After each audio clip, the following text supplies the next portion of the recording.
Hello दोस्तों, welcome to future of IAS. दोस्तों, ethics का कोर्स स्टार्ट करने जा रहे हैं और इसके बारे में हम देख लेते हैं इथिक्स के अंदर क्या क्या चीज़ें आती हैं। एक तो बेसिकली इथिक्स के अंदर हमारा बेसिक थ्योरीज आती हैं, दूसरा हमारा केस स्टडीज़ आती हैं। तो इथिक्स का पेपर जो सिलेबस है इसका उतना बड़ा हमें कोई वास्ट सिलेबस नहीं मिलेगा। इसका सिलेबस हमारा गवर्नेंस का जो टॉपिक है उसके साथ में ओवरलैप होगा।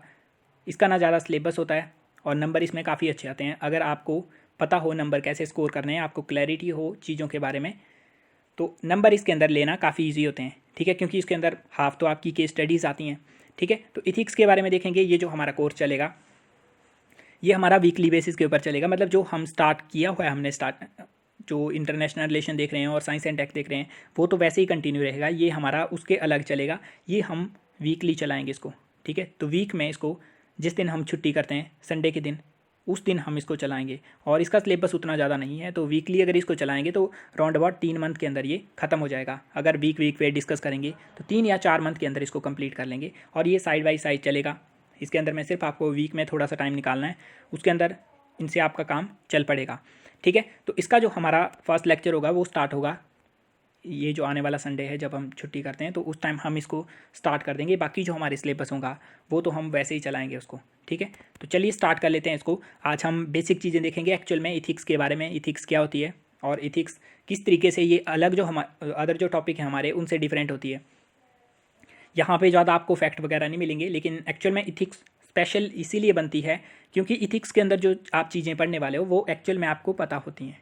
ठीक है, इथिक्स के अंदर आपको चीज़ें पता होती हैं। कुछ चीज़ों को बस आपको एक नया डायमेंशन, पर्टिकुलर चीज़ जो आपके सामने दिख रही है उसको सोचने के लिए आपको एक नया डायमेंशन मिलेगा। बस चीज़ों के बारे में आपको पता है, क्योंकि इथिक्स कोई ऐसी बात चीज़ें नहीं है कि कोई वर्ल्ड हिस्ट्री है जो कि पहले हो चुकी है।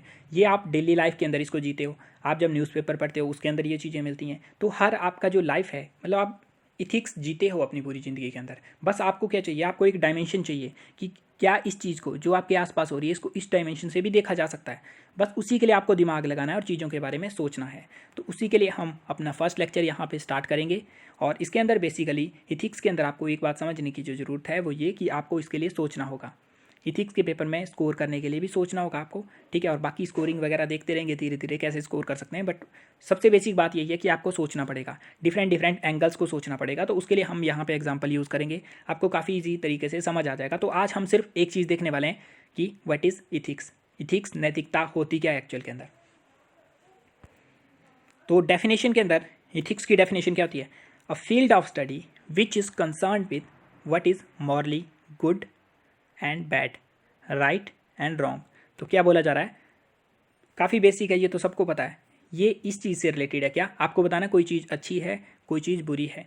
ठीक है, कोई चीज़ राइट है, रॉन्ग है। जो आप लाइफ में डिसीजन लेते हो क्या वो सही हैं, वो गलत हैं। आपको कोई इशू आ रहा है, करंट इशू आ रहा है या कोई फैमिली का इशू आ रहा है, उसमें आप सही डिसीजन लेते हो या नहीं लेते हो। तो जैसा हम देख सकते हैं यहाँ पे राइट रॉन्ग के बारे में आपको पता ही होता है। मतलब ऐसा समझते तो हैं हम कि हमें पता है राइट एंड रॉन्ग के बारे में, लेकिन वो भी चीज़ें धीरे धीरे आपको क्लियर हो जाएंगी। तो इसी डेफिनेशन को देखेंगे एक्चुअल में इथिक्स बोलना क्या चाहते हैं ये। अब राइट एंड रॉन्ग अगर हमें पता है तो हमें क्यों ज़रूरत है उसके बारे में देखने के लिए। राइट और रॉन्ग, कोई आप एक्शन लोगे उसके अंदर बीच में कौन कौन सी चीज़ें आती हैं वो सब इसके अंदर आ जाएगा। उसके अलावा यहाँ पे क्या आएगा, किसके पर्सपेक्टिव से राइट एंड रॉन्ग है वो भी इसके अंदर आएगा। तो एक्चुअल में जो चीज़ें बोल रहा हूँ मैं उसको एग्जांपल के तौर पे देखते हैं इथिक्स के बारे में, फिर आपको समझ आएगा एक्चुअल में इथिक्स क्या चीज़ है और इथिक्स कम्प्लेक्स क्यों है। क्यों ऐसा होता है कि आपको कुछ टाइम पता नहीं होता कि राइट क्या है, रॉन्ग क्या है। तो चलिए स्टार्ट करते हैं। सबसे पहले हम एग्जाम्पल देख रहे हैं 19th सेंचुरी का केस है हमारे पास में। इसका नाम है क्वीन डडली वर्सी स्टेफन। तो ये केस हमारा ब्रिटिशर्स की कोर्ट का केस है और 19th सेंचुरी में काफ़ी पॉपुलर केस बनता है ये। तो केस के अंदर होता कुछ यूँ है कि यहाँ पे एक शिप है, ये वॉयजेस के लिए जा रही होती है। ठीक है, घूमने जा रही है यहाँ से, और ये कहाँ से जा रही है, हमारे इंग्लैंड से। ठीक है, ब्रिटेन से जा रही है, जा ऑस्ट्रेलिया के लिए रही है। लेकिन एक्चुअल में क्या होता है, शिप के अंदर हमारे पास में 4 पर्सन है। फर्स्ट है, एक है हमारे पास में थॉमस डडली, एंड नेक्स्ट है हमारे पास स्टीफन, फिर हमारे पास है मिस्टर ब्रूक, एंड फिर पार्कर। तो इनके चारों के नाम याद कर लेने, Dudley, Stephen, Parker and Brook. तो 4 बंदे हैं यहाँ पे एक शिप के अंदर जा रहे हैं और इनको यहाँ पे वेव हिट करती है। एक यहाँ पे अफ्रीका है, अफ्रीका के कोस्ट के नीचे। ठीक है। तो यहाँ पे इनको एक वेव हिट करती है, जो इनका जहाज़ होता है उसको वेव हिट करती है, और इनको जो बोट होती है, जो लाइफ सेविंग के लिए एक्स्ट्रा बोट होती हैं, उसके अंदर इनको उतरना पड़ता है, ठीक है। अब ये बोट के अंदर उतर जाएंगे, इनके पास में खाने के लिए कुछ नहीं होता, तो इनके पास में जूस की 2 बोतल होती हैं, 4 बंदे होते हैं, ये सिर्फ वही चीज़ें इनके पास में होती हैं। अब ये जो चीज़ें हैं जो हम यहाँ पे देख रहे हैं, उनको आपने थोड़ा सा अपनी जो ज़िंदगी है उससे थोड़ा अलग करके देखना है, क्योंकि प्रेजेंट कंटेक्स्ट में इन चीज़ों को समझोगे और थोड़ी बहुत अपने अपने हिसाब से पर्सन अपने हिसाब से इंटरप्रेट करता है, बट आपको थोड़ा सा अलग होना है चीज़ों से, अपनी लाइफ से थोड़ा सा अलग होकर इनके टाइम में वापस जाओ। ये 19th सेंचुरी की बात हो रही है, ठीक है। तो ये पर्सन लाइफ सेविंग बोट के अंदर चले जाते हैं, वहाँ पे 4 पर्सन हमारे पास। अब इनके लिए इनके पास मुद्दा होता है कि हमें यहाँ पे जीवित रहना है, घर जाना है। यहाँ पे मैंने आपको बताया 4 पर्सन है, एक हमारे पास स्टीफन, डडली एंड एक ब्रुक, ठीक है। तो ये मान लो ये हमारे पास स्टीफन, ये हमारे पास डडली एंड यहाँ पे ये ब्रुक, और ये हमारे पास पार्कर। तो पार्कर क्या है? पार्कर बच्चा है, एक 17 साल का बच्चा है, बाकी ये हमारे अडल्ट हैं। और होता यहाँ पे ये है कि इनको सर्वाइव करना है, यहाँ पे लाइफ बोट में चले जाते हैं, इनको कोई शिप नहीं मिलती जो इनको बचा सके, और आजकल के हिसाब से उतना एडवांस भी नहीं होता सिस्टम। ये यहाँ पे अफ्रीकन कोस्ट के पास में प्रेजेंट हैं, यहाँ से काफ़ी दूर हैं अफ्रीकन कोस्ट के। आजकल के हिसाब से सैटेलाइट वगैरह इमेजिंग कुछ नहीं है कि आपको पता लग जाए कौन सी शिप कहाँ पे गई थी, तो उस हिसाब से इनके लिए काफ़ी मुश्किल होता है, इनको सर्वाइव करना होता है यहाँ पे। अब ये जो था इनके पास जो जूस की बोतल होती हैं उनको पी जाते हैं थोड़े टाइम में ये, ठीक है, और उसके बाद में यहाँ से टर्टल वगैरह पकड़ के उसको खा जाते हैं। अब इनको यहाँ पे जिंदा रहते हो मतलब 8 से 10 दिन हो चुके हैं। अगर ये पानी पियेंगे, इनको पानी कहाँ से मिलेगा? समुद्र से। समुद्र का पानी पियेंगे तो मर जाएंगे। लेकिन जो इनका बच्चा है ये अपने आप को रजिस्ट नहीं कर पाता, और ये बच्चा मतलब इनका बच्चा नहीं है, ये तो अलग अलग पर्सन है, बट यहाँ पे जो बच्चा इनके साथ में गया हुआ है इसको मतलब ये रजिस्ट नहीं कर पाता, और ये समुद्र का पानी पी लेता है। खारा पानी पीने की वजह से ये बीमार हो जाता है, और ये जो होता है मरने की कंडीशन में होता है। तो इन पर्सन को हो जाते हैं हमारे पास 19 डे उसी बोट के अंदर। अब यहाँ पे सोचो, अपनी सिचुएशन लेके देखो, आप यहाँ पे प्रेजेंट हो, आप बोट के अंदर जा रहे हो, और उस बोट के अंदर ये सब सिचुएशन क्रिएट हो जाती है। यहाँ पे 4 पर्सन है आपके पास में, और आपके पास में ये सिचुएशन है, आपको आपकी फैमिली भी है, इन सब की फैमिली है, ये हमारे पास ऑर्फन है, ये अनाथ है, आपकी फैमिली वेट कर रही है। और उससे अलावा यहाँ पे जब आप इतना कंडीशन ख़राब हो चुकी है 19 दिन तक बिना खाने पानी के, तो आपकी सिचुएशन, आपका दिमाग, साइकोलॉजी किस तरीके से होगी, घर आप वापस जाना चाहते हो तो मतलब आपकी पूरी लाइफ ही ख़त्म हो जाएगी यहाँ पे, सिर्फ यहाँ पे बोट के ऊपर ही मर जाओगे। अब ये जो पर्सन है यहाँ पे पार्कर जो है, पार्कर पानी पी लेता है, ये मरने की कंडीशन के अंदर होता है। अब इनको ये क्या करते हैं, 19th डे को बोलते हैं कि हम ऐसा करते हैं, लॉटरी डालते हैं। जिस पर्सन की लॉटरी आएगी, मतलब जो उसके अंदर हारेगा, उस पर्सन को मरना पड़ेगा। तो बेसिकली इनके द्वारा क्या बोला जाता है, हम जो हैं चारों में लॉटरी डालते हैं, जिस पर्सन की लॉटरी आएगी मतलब जो हारेगा यहाँ पे, उसको मरना पड़ेगा, उसको मार के बाकी 3 लोग खा जाएंगे उसको, ठीक है। तो ये इनके द्वारा डिसाइड किया जाता है कि बाकी तो कुछ नहीं कर सकते हम, उसका खून वगैरह, उसका जो मांस होगा उसको खा लेंगे। तो ये रियल केस है, वहाँ पे हुआ है, तो इनके द्वारा ये डिसाइड किया गया। लेकिन इसके अंदर जो हमारे पास ब्रूक है वो नहीं मानता, ब्रूक मना कर देता है कि ऐसा नहीं होना चाहिए। अब ये क्या करते हैं 20th डे के ऊपर, अब ये पर्सन तो मर रहा था पार्कर, इसने तो मर ही जाना था, इनको पता था कि इसने मर जाना थोड़े टाइम के अंदर। तो ये क्या करते हैं, इस पर्सन को मार देते हैं, ठीक है, इस पर्सन को मारते हैं, और उसके बाद में फिर ये आने वाले 3-4 दिनों तक इसको खाते हैं, इसका खून वगैरह पी के जिंदा रहते हैं, ठीक है। उसके बाद में इनको एक जर्मन शिप आती है, वो इनको रेस्क्यू कर लेती है, हमारे 24-25 डे ऐसे के करीब इनको रेस्क्यू कर लिया जाता है वहाँ पे। अब जब इनको रेस्क्यू कर लिया जाता है तो जो ब्रुक था वो तो राजी नहीं होता इसको मारने के लिए, वो क्या करता है, वो मतलब विटनेस बन जाता है कि मैंने ये सब चीज़ें देखी थी, ऐसा ऐसा हुआ था वहाँ पे। और ये पर्सन ये भी मना नहीं करते कि हमने उसको मारा या नहीं मारा। अब इनको यहाँ पे ज़रूरत थी, इनके इन्होंने अपने हिसाब से देखा यहाँ पे, और इस पर्सन ने मर जाना था, इनके हिसाब से ये सही था, इस पर्सन ने मर जाना, और इस पर्सन की वैसे भी कोई फैमिली नहीं थी, इनकी फैमिली थी, तो ये तीनों जिंदा बच जाते हैं, और वो जो पार्कर था उसको मार दिया जाता है। अब केस चलता है इंग्लैंड के कोर्ट में, ठीक है। तो अब आपको यहाँ पे चीज़ों को समझना है कि एक्चुअल में फर्स्ट क्वेश्चन तो आपके पास में ये आएगा कि इसके अंदर क्या चीज़ थी जो राइट थी। इथिक्स का क्या मतलब, इथिक्स का मतलब क्या सही है क्या गलत है, ठीक है। तो वो आपको बताना है यहाँ पे। सबसे पहले तो यहाँ पे क्वेश्चन आता है एक एंड रिजल्ट। जब भी कोई केस होगा, आप ब्यूरोक्रेट बनोगे, उसके अंदर क्या होगा, एक एंड रिजल्ट होगा। एंड रिजल्ट क्या था, सबको अलाइव रहना है, सबको जिंदा रहना है, या अगर सब नहीं रह पाएंगे तो मैक्सिमम को जिंदा रहना है। ये हमारे पास में एंड रिजल्ट है। अब एक होता है मीन, आप कौन सा रास्ता लेते हो उसके लिए, ठीक है। रास्ता कौन से लेंगे उसके अंदर क्या हो सकता है, वो अलग अलग तरीके से हो सकता है।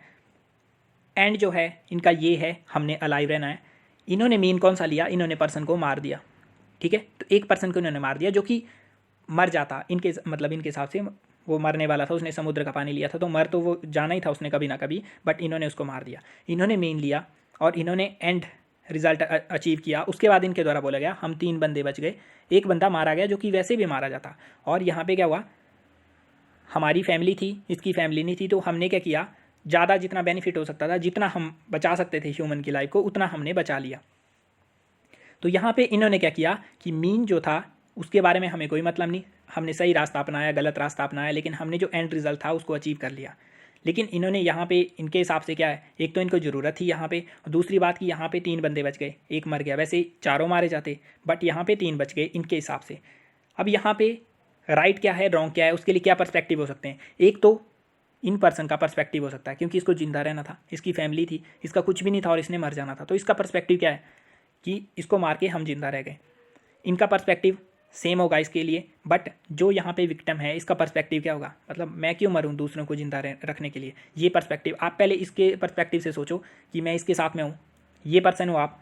जब आप ये पर्सन हो तो आपका पर्सपेक्टिव कुछ और होगा, राइट एंड रॉन्ग का, कि सही क्या है गलत क्या है। आपके हिसाब से तो आपने सही किया। जब आप ये पर्सन होंगे तो आपका जो सही और गलत का पर्सपेक्टिव होगा वो गलत हो, मतलब वो अपने हिसाब से अलग होगा। और जो थर्ड पर्सन यहाँ पे देखेगा, जो ज्यूरी होगी, वो जब इनको देखेगी वो अपने हिसाब से इनको देखेगी। तो एक्चुअल में यहाँ पे आपको डिसाइड करना कि क्या इन्होंने सही किया, इस सिचुएशन के अंदर आप होते तो आप क्या चीज़ें करते। तो उन सब चीज़ों के बारे में आपने डिस्कस करना, फिर उसके अंदर क्या जो आपका मीन होगा वो जस्टिफाई करेगा एंड को, ठीक है, या आपका एंड जस्टिफाई करेगा मीन को। तो उसके बारे में आपको बताना है। तो ये आप सोच सकते हो अपने दिमाग लगा के, और वहाँ पे फिर आप डिसाइड करोगे कि राइट क्या है इस सिचुएशन के अंदर और रॉन्ग क्या है इस सिचुएशन के अंदर। नेक्स्ट हम बात करेंगे, नेक्स्ट हमारे पास केस आता है जैसे लीगैलिटी ऑफ अबॉर्शन। तो अबॉर्शन की बात करेंगे तो इसको काफ़ी बड़ा टैबू माना जाता है। अबॉर्शन के अंदर क्या होता है, एक हमारे पास में करेक्टर होता है, मतलब एक वुमेन, ठीक है, एक करेक्टर, उनके पास बेबी, ठीक है, जो कि अभी बॉर्न नहीं हुआ है। ये हमारा अभी मदर के बॉम्ब के अंदर है और ये जो है अभी बॉर्न नहीं हुआ है। तो इसके यहाँ पे इशू क्या क्या आते हैं, इशू आता है कि ये जो चाइल्ड है, अब जो बोलते हैं कि मतलब अबॉर्शन जो है इलीगल होना चाहिए, या अबॉर्शन के अंदर भी इंडिया में बात करेंगे तो हमारा मेडिकल टर्मिनेशन ऑफ प्रेगनेंसी जो एक्ट है 1971 का, उसके अंदर भी काफ़ी ज़्यादा, मतलब उसमें एक तो वुमेन को पूरी फ्रीडम नहीं है कि वो डिसाइड करेगी, उसको डिसाइड करने का हक किसको है, डॉक्टर को, डॉक्टर डिसाइड करेगा। उसके अंदर हमारे पास में डिफरेंट क्राइटेरिया दे के रखे हुए हैं कि इन क्राइटेरियाज़ के अंदर आएगा तो ही अबॉर्शन किया जा सकता है। तो वहाँ पे बेसिकली मतलब वुमेन को फ्रीडम नहीं है कि वो चूज़ कर पाए कि क्या वो बच्चे को जन्म देना चाहती है या नहीं। तो यहाँ पे फ्रीडम आ रही है एक तो चूज़ करने की। तो इनकी अपनी बॉडी है, ठीक है, इनको फ्रीडम होनी चाहिए कि ये चूज़ करेंगे। अब यहाँ पे एक बेबी के राइट आते हैं कि क्या बच्चे को फ्रीडम है, मतलब बच्चा जो अभी पैदा नहीं हुआ है उसके पास में भी तो लाइफ है, उसको कैसे मतलब ये इसके खिलाफ, इसके लिए इसके राइट को अपने लिए कैसे यूज़ कर सकती है। जो बच्चा अभी पेट के अंदर है उसके भी कुछ राइट हैं, उसका भी राइट टू लाइफ है। अब उसके राइट जो है वुमेन के राइट के साथ में कोलाइड करते हैं, ठीक है। और उसके अंदर में फिर अलग अलग व्यूज़ आते हैं, जैसे रिलीजियस व्यू के अंदर तो ये आता है कि बेबी जो है उसके अंदर भी लाइफ है तो उसको तो मारा ही नहीं जा सकता, ठीक है। और वुमेन के हिसाब से देखेंगे तो यहाँ पे कन्फ्यूज़न एक तो ये भी आती है एक्चुअल में कि बच्चा जो है उसकी भी लाइफ है, ठीक है। इस बात से तो कोई इनकार नहीं कर सकता कि बच्चे की भी लाइफ है। अगर थोड़ा टाइम मान लो कि अभी उसको कॉन्शियसनेस नहीं आई हुई है, लेकिन जैसे मानते हैं कि 20 वीक के बाद में तो कॉन्शियस हो जाता है काफ़ी बच्चा, तो उसके बाद में उसको अबॉर्ट नहीं किया जा सकता क्योंकि उसकी भी लाइफ है, हम किसी प्राणी की जान नहीं ले सकते, तो ये बोला जाता है। तो ये एक आर्ग्यूमेंट आता है एक पक्ष से। तो इसके अंदर क्या है, राइट क्या है उनके हिसाब से कि बच्चे की भी जान है, उसके हिसाब से वो राइट है। लेकिन यहाँ पे वुमेन, अब मान लो यहाँ पे ये मतलब फैक्ट है कि काफ़ी ज़्यादा वुमेन्स जो हैं बच्चे को जन्म देते देते मर जाती हैं, ठीक है। उसके बाद जिस तरीके से उनकी फिजिकल सिचुएशन के अंदर चेंज आता है उसके कारण जॉब लॉस भी होता है। मतलब यहाँ पे हम ये मान रहे हैं कि वुमेन जो है अबॉर्ट करना चाहती है चाइल्ड को, ठीक है, उसकी अपनी मर्जी होनी चाहिए। और दूसरा पर्सन बोल रहे हैं कि बेबी का भी राइट होना चाहिए। तो वुमेन यहाँ पे उसकी जॉब सिक्योरिटी, यहाँ पे मेंटल पीस, क्योंकि अगर आप तैयार नहीं हो बच्चे के लिए तो वो सब चीज़ें मतलब आपको डिप्रेशन के अंदर लेके जा सकती हैं। उसके अपने राइट, मतलब वो इंडिविजुअल है, उसके ऊपर राइट्स को थोपा जा रहा है कि उसके फैमिली के राइट, पति के राइट एंड अदर वो सब राइट उसके ऊपर आ रहे हैं। फिर बोल रहे हैं कि बच्चे के भी राइट्स हैं, ठीक है। अब बच्चा क्या है, किस राइट के हिसाब से बोल रहे हैं कि बच्चे के पास में लाइफ है, इस बच्चे के पास में लाइफ है। और इसकी लाइफ के लिए कुछ भी किया जा सकता है, मतलब इसके राइट को, अब ये इसके पास में कोई अधिकार नहीं कि इसकी लाइफ को ले सके, ठीक है। अब यहाँ पे एक और जो डायमेंशन हमारे पास में आएगा कि जैसे यहाँ पे ऑर्गन्स की बात करेंगे, ऑर्गन डोनेशन से हज़ारों लोग मरते हैं, ठीक है, जिनको ऑर्गन डोनेशन से नहीं, बिना ऑर्गन के मरते हैं, क्योंकि ऑर्गन तो काफ़ी ज़्यादा ख़राब होते हैं। जैसे यहाँ पे यूएस का डाटा दिया गया है कि हमारे पास में ये लाइट कलर है, इस कलर के अंदर इतने हमारे डोनर मिलते हैं, ठीक है, और जो जिनको ऑर्गन की डिमांड है वो इतने सारे पर्सन हो गए हैं। तो ऑर्गन में हमारे पास क्या क्या जाता है, जैसे लीवर है, लीवर का एक हेल्दी ह्यूमन बींग अपने लीवर का पीस काट के दूसरे को दे सकता है, ठीक है। जैसे बोन मैरो की बात करेंगे, बोन मैरो ट्रांसप्लांट, उसके लिए भी काफ़ी ज़्यादा वेटिंग लाइन्स होती हैं, और बोन मैरो आप दे सकते हो easily, bone marrow stem cell हैं आपके, निकाल के दे देंगे आपको, 1 या 2 ईयर के अंदर रिकवरी हो जाती है उसके अंदर में भी। तो बेसिकली यहाँ पे क्या था, वुमेन की बॉडी को यूज़ किया जा रहा है, बॉडी को यूज़ किया जा रहा है एक बच्चे के लिए, और कह रहे हैं कि बच्चे का राइट है, मतलब इस लाइफ का राइट है, इसके ऊपर बोल रहे हैं, ठीक है, क्योंकि इसकी बॉडी को यूज़ किया जा रहा है किसी और बच्चे को यूज़ देने के लिए, बल्कि ये उसके लिए अपने राइट एक्सरसाइज करने के लिए मना करती है, ठीक है। यहाँ पे अगर मान लो आपको बोलें कि आपको ऑर्गन देना पड़ेगा, आपको बोलें कि आपको लीवर देना ही पड़ेगा, जो भी पर्सन है उनका थोड़ा थोड़ा लीवर तो काट के लेके ही जाएंगे, वो फिर ग्रो हो जाएगा, बोन मैरो आपका निकाल ही लेंगे ज़बरदस्ती, तो क्या आप उसको अलाउ करोगे और यहाँ पे चीज़ों को अलाउ करोगे? जैसे ये रिलीजियस रीज़न के अंदर अलग अलग प्लेसेस के ऊपर अलग अलग तरीके से चीज़ें बनाई हुई हैं, तो यहाँ पे मैं किसी चीज़ को बता नहीं रहा हूँ कि ये चीज़ होनी चाहिए, ये चीज़ गलत है, सही है, बट आपको डिसाइड करना कि एक्चुअल में क्या वुमेन का राइट होना चाहिए या बेबी का राइट होना चाहिए।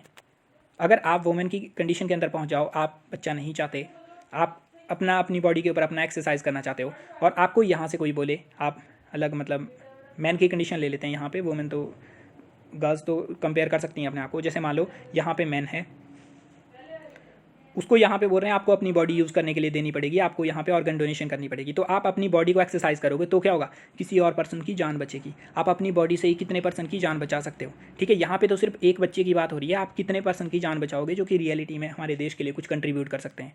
तो यहाँ पे दोनों कंडीशन को कंपेयर करेंगे, उस हिसाब से आप समझ सकते हो कि ये भी हमारे लिए कम्प्लेक्स मुद्दा होता है कि किसके राइट को किसके राइट के ऊपर रखना चाहिए, किसके राइट नीचे जाएंगे, तो इथिक्स के अंदर यही चीज़ें आती हैं। फिर बात करेंगे यहाँ पे, मान लो एक बड़ा सा, ये सारी जो चीज़ें हैं ये आपको केस स्टडी के अंदर आ सकती हैं, ठीक है, जो भी हम चीज़ें देख रहे हैं ये केस स्टडी के अंदर आती हैं, डायरेक्ट इनडायरेक्ट वे के अंदर में। तो हम सिर्फ इतना समझने की कोशिश कर रहे हैं कि इथिक्स एक्चुअल में क्या होती है, क्या राइट और रॉन्ग डिसाइड करना इतना आसान होता है कि कोई भी उसको डिसाइड कर दे, कहीं भी चला जाए बोल दे, जिस तरीके से आप नॉर्मल लाइफ में तो डिसाइड कर लेते हो, बोल देते हो उसमें हाँ ये राइट है ये रॉन्ग है।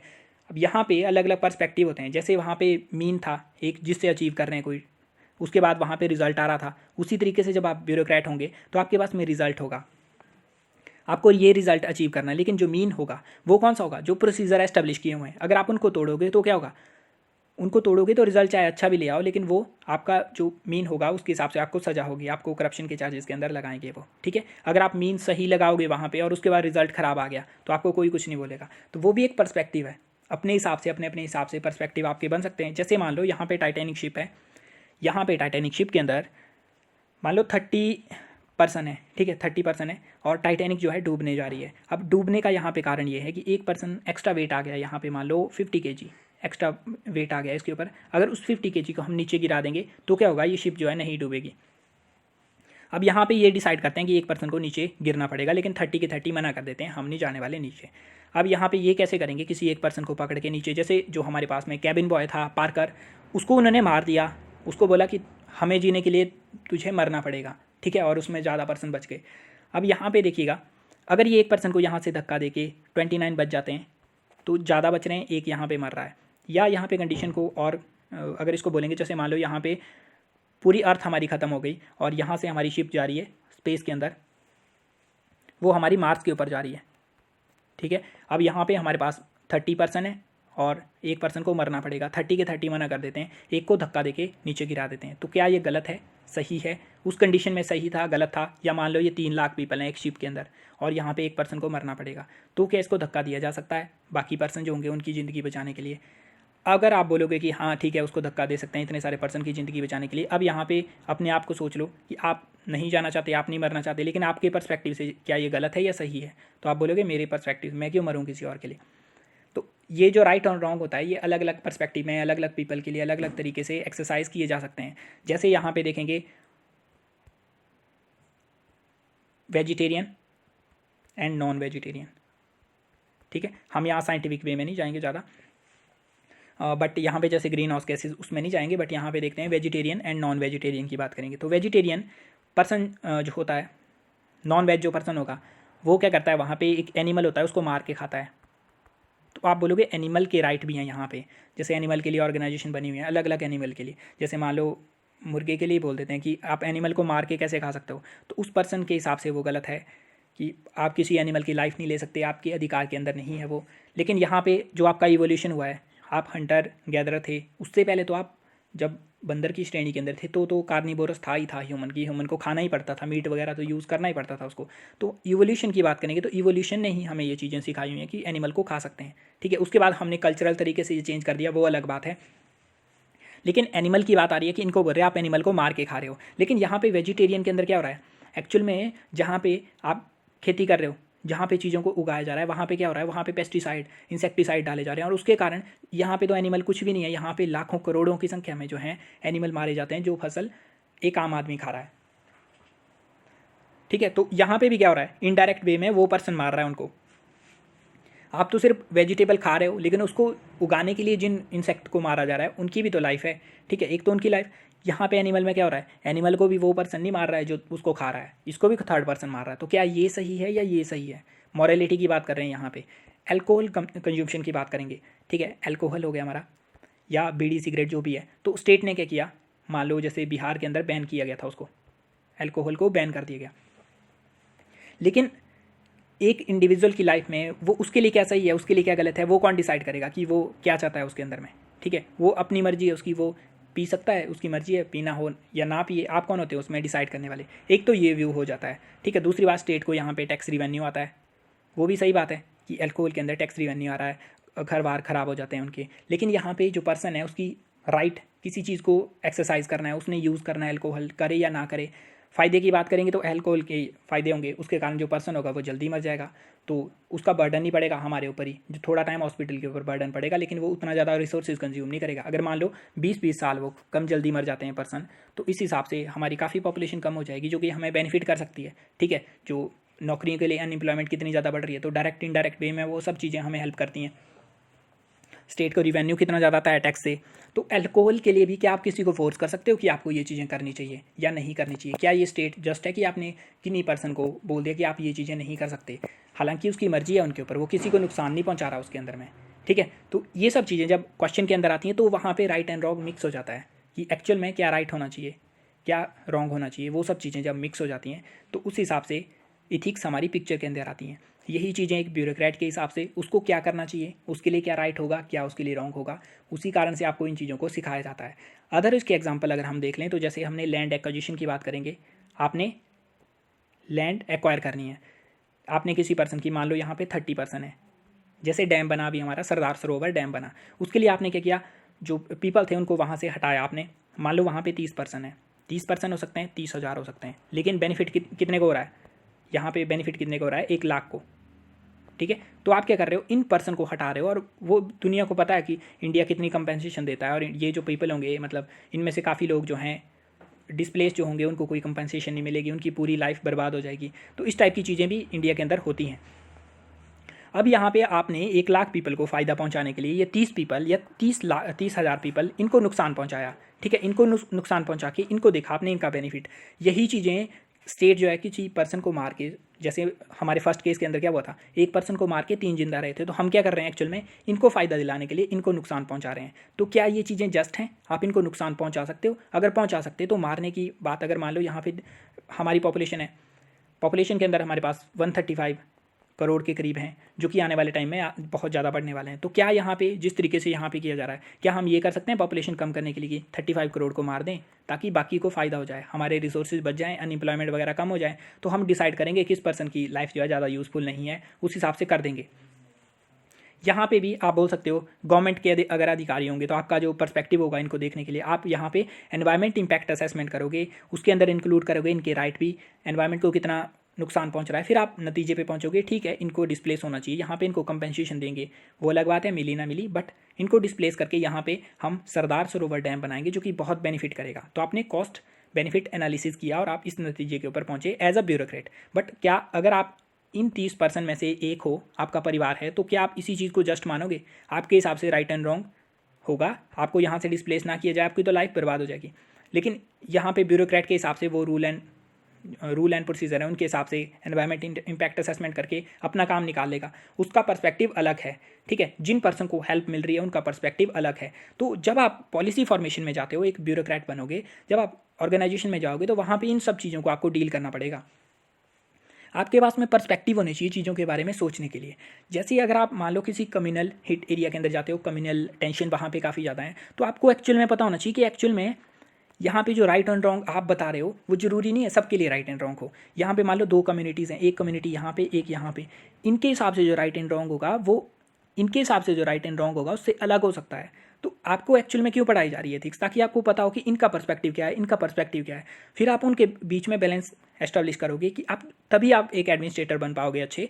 तब जब आपको पता होगा हर पीपल के हिसाब से राइट एंड रॉन्ग अलग हो सकता है इनको प्रॉपर नॉलेज ना हो किसी पर्टिकुलर चीज़ के बारे में, या इनके किस किस तरीके से आपको डायमेंशन पता होने चाहिए, कौन सी चीज़ जस्ट होगी, कौन सी नहीं होगी। कोई पर्टिकुलर थ्योरी अप्लाई नहीं होगी, आपको रियल लाइफ के हिसाब से जो एक्सपीरियंस होते हैं, केस स्टडीज़ के माध्यम से उनको सीख के इन सब चीज़ों को टैकल करना पड़ेगा किसी भी एरिया के अंदर में, ठीक है। जैसे काफ़ी ज़्यादा केसेस आते हैं ऐसे, बाद में देखेंगे इन सबको, लेकिन यहाँ पे सिर्फ हमने एक चीज़ समझी कि व्हाट इज़ इथिक्स।